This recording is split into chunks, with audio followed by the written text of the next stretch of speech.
Friends, இது உங்கள் அபிமான சம்ஷுதீன் மீடியா வழங்கும் சம்ஷுதீன் கிச்சன் ஷோ. இன்னைக்கு நம்ம கிச்சன்ல பார்க்க போறது என்ன ரெசிபின்னு பாத்தீங்கன்னா பாலக்கீரை மசியலுங்க. அதற்கு தேவையானதை இப்ப நம்ம எடுக்க போறோம். வெங்காயம், தக்காளி, பச்சை மிளகாய், அதோட சேர்த்து கொஞ்சமா புதினாவை எடுத்து வச்சிருக்கிறேன். எந்த அளவுக்குன்னு பாத்தீங்கன்னா, நான் 1.5 கட்டு பாலக்கீரை எடுக்கிறேன் அப்படின்னா அதற்கு 3 தக்காளி, 2 பெரிய பல்லாரி, 4 பச்சை மிளகாவை எடுத்து வச்சுப்பேன். இதே அளவுக்கு நீங்க பயன்படுத்தினாலே உங்களுக்கு ருசி தனியாவே வரும். முதல்ல ஒரு கடாயை எடுத்துக்கலாம். அதுல கடுகு போட்டு நல்லா பொரிய விடலாம். சரிங்களா? பாலக்கீரையில எண்ணற்ற மருத்துவ பலன் இருக்கு. அதையெல்லாம் ஒவ்வொன்றா உங்களுக்கு சொல்லிக்கிட்டே வரேன். வீடியோவை எப்பொழுதுமே ஸ்கிப் பண்ணாம பாருங்க. எவ்வளவோ இந்த உலகத்துல நீங்க செய்றீங்க, வீடியோவை மட்டும் ஏன் ஸ்கிப் பண்றீங்க? அதனால தான் எங்களுக்கெல்லாம் வாட்ச் ஹவர்ஸ் குறையுதுங்க. தயவு செஞ்சு ஸ்கிப் பண்ணாம பாருங்க. இப்ப பாருங்க, வெங்காயத்தை பயன்படுத்துறேன். இந்த வெங்காயம் ரொம்பவே நல்லது. இந்த வெங்காயத்தை விட நீங்க பல்லாரிங்கிற சொல்ற வெங்காயத்தை விட உள்ளிதானே நல்லதுன்னு கேட்டீங்கன்னா 100% ஆமா. இது சில பேருக்கு உடல்ல தேவையில்லாத நீரை கொண்டுட்டு வந்து நிறுத்தும். அதனால பல்லாரி எல்லாருக்கும் தேவையானது அல்ல. பல்லாரியை விட ரொம்ப சத்து பொடி வெங்காயத்துலதான் இருக்கு. ஆனா இது நோயான்னு கேட்டா அப்படிலாம் கிடையாதுங்க. இதுலயும் வெங்காயத்துக்கான சத்துக்கள் எல்லாம் இருக்கு. பட் இதை விட சிறந்தது பொடி வெங்காயம். உணவுகள்ல பொடி வெங்காயத்தை அதிகப்படுத்துவது அவசியம் என்பதனால, ஒரு டயட்டீஷியன் என்பதனால சொல்லிக்கிறேன், கேட்டுக்கோங்க. இப்ப பாருங்க, நல்லா மசிச்சு எடுத்துக்கலாம். வெங்காயம் கொஞ்சம் பொன்னிறமா வதங்கணும் இல்லையா?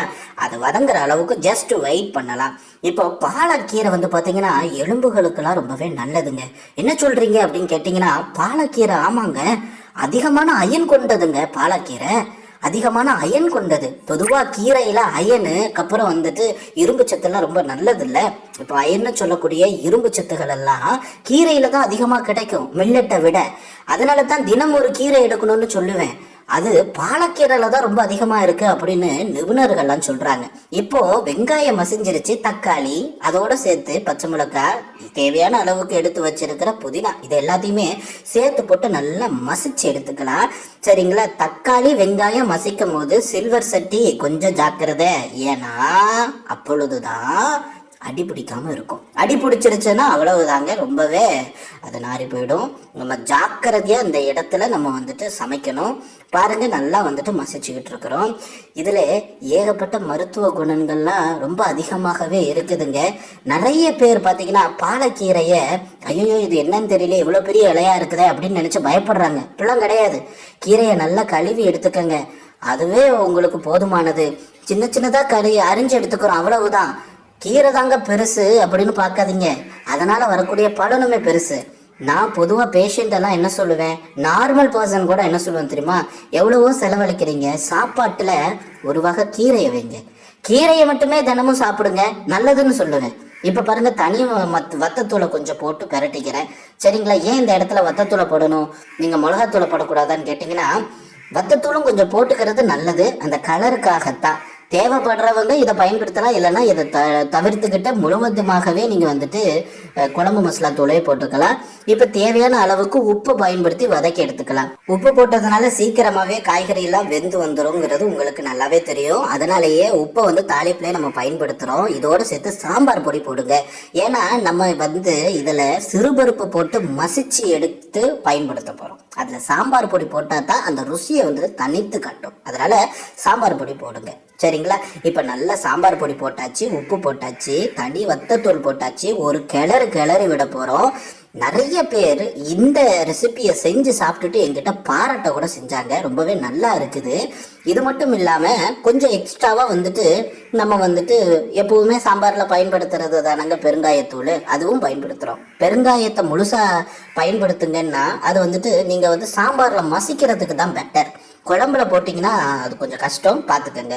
அவ்வளவுதான். இப்போ நம்ம என்ன பண்ண போறோம் அப்படின்னா, ஏற்கனவே சிறுபருப்பை தேவையான அளவுக்கு எடுத்து மசிச்சு வச்சிருக்கேன். 1.5 கட்டுக்கு நான் 150 சிறுபருப்பை எடுப்பேன். ஆனால் இப்போ 100 சிறுபருப்பு தான் எடுத்து நல்லா லைட்டாக சட்டியில் வெறுஞ்சட்டியில் வறுத்து எடுத்து நல்லா 4-5 தண்ணியில் கழுவி எதுவுமே பயன்படுத்தலைங்க. கொஞ்சோண்டு பூண்டு மட்டும் போட்டு லைட்டாக சீரகம் போட்டு அப்படியே கொதிக்க விட்டு விசிலில் 4-5 வச்சு எடுத்துட்டேன். முடிஞ்சு போச்சு, மசிச்சாச்சு.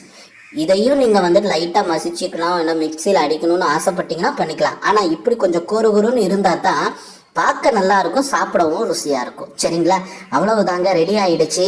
இப்ப பாருங்க நல்லா கிரேவி பதத்துல இருக்குது. அதோட சேர்த்து நம்ம அரிஞ்சு எடுத்து வச்சிருக்கிற ராஜாவை ஆட் பண்ணுவோம். என்னங்க ராஜாங்கிறீங்க? ஆமா, சத்துக்கெல்லாம் நம்ம பாலக்கீரை ராஜாவா இருக்கு இல்லையா, அதனால பயன்படுத்துறோம். விட்டமின் டி இருக்கு. என்னங்க இப்படி சொல்லிட்டீங்க? அது சன்லைட்ல தானே அதிகமா கிடைக்கும், இதுலயும் கிடைக்கும். மழை டைம்ல விட்டமின் டி குறைபாடு இருக்கக்கூடிய பலர், விட்டமின் டி குறைபாடு இருந்துச்சுன்னா சொடக்கு படக்குலாம் முட்டை மடக்கும் போதெல்லாம் அந்த இடத்துல அந்த ஜாயின்ஸ்ல சவுண்டு கேட்கும். முட்டுல, கை முட்டு கால் முட்டுல ஏன் கேட்குதுன்னா உங்களுக்கு விட்டமின் டி கம்மியா இருக்கும், கால்சியம் கம்மியா இருக்கும், அயன் கம்மியா இருக்கும். இது எல்லாத்துக்குமே மருந்து பாலக்கீரை. இப்ப பாருங்க, கொஞ்சமா வந்துட்டு குழம்பு மசாலா பொடி உபயோகப்படுத்துறேன். அப்பனா தான் ருசி வந்துட்டு ஒரு அளவுக்கு மேல உங்களுக்கு கூட்டி காட்டும். நீங்க செஞ்சு பார்த்துட்டு அசந்து போயிடுவீங்க. இது அப்படியே குழம்பாவே வீட்டில் கொடுக்கலாங்க. காரம் கொஞ்சம் கம்மியா இருக்கும், அவ்வளவுதான். நான் எல்லாமே கம்மியா தான் காரம் போடுறதுனால காரம் கம்மியா தான் இருக்கும். இதையும் விட நீங்க கம்மியா தான் காரம் வேணும் அப்படின்னா தனி வத்தத்தூளை நீங்க குறைச்சிக்கலாம். மஞ்சத்தூளை இப்ப ஆட் பண்ணிக்க போறோம், அவ்வளவுதான். இப்ப பாருங்க, தனியா ஒரு கலர் அப்படியே கொடுக்குது. மஞ்சள்ல ஏகப்பட்ட கிருமி நாசினியை அழிக்கக்கூடிய சக்தி இருக்கு. ஸோ டர்மரிக் ரொம்பவே அவசியம். வீட்டில் அரைச்ச டர்மரிக்கை பயன்படுத்துறது ரொம்ப ரொம்ப அவசியம். இப்ப பாத்தீங்களா, பாலக்கீரை மசியல் ரெடி ஆக போகுது. பாலக்கீரையை வீட்டில் செஞ்சு சாப்பிட்டவங்களுக்கு எலும்பு தேய்மானமாக இருக்கட்டும், அல்லது வந்துட்டு ரத்தத்தில் இருக்கக்கூடிய கொலஸ்ட்ராலுடைய அளவை குறைக்கக்கூடியதாகவும் இது இருக்குங்கிறதுனால ரொம்பவே நல்லது. தயவு செஞ்சு பயன்படுத்துங்க. இது மட்டும் இல்லை, முடி உதிருதா அவங்களுக்கு கூட இது ரொம்ப அருமருந்துங்க.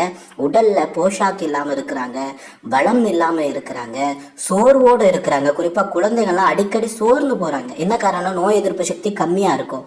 அவங்களுக்கெல்லாம் ஏன் நீங்க இதை பயன்படுத்தக்கூடாது? நீங்க இப்படியெல்லாம் பயன்படுத்தி குழந்தைகளுக்கு நீங்க கொடுத்துட்டு வந்தீங்கனாலே ஹாஸ்பிட்டலோ மாத்திரையோ மருந்தோ தேவைப்படாது. வீட்டில் செஞ்சு பார்த்து கமெண்ட் செக்ஷன்ல என்கிட்ட வந்து சொல்லுங்க. நிச்சயமா நான் காத்திருப்பேன். பாய்.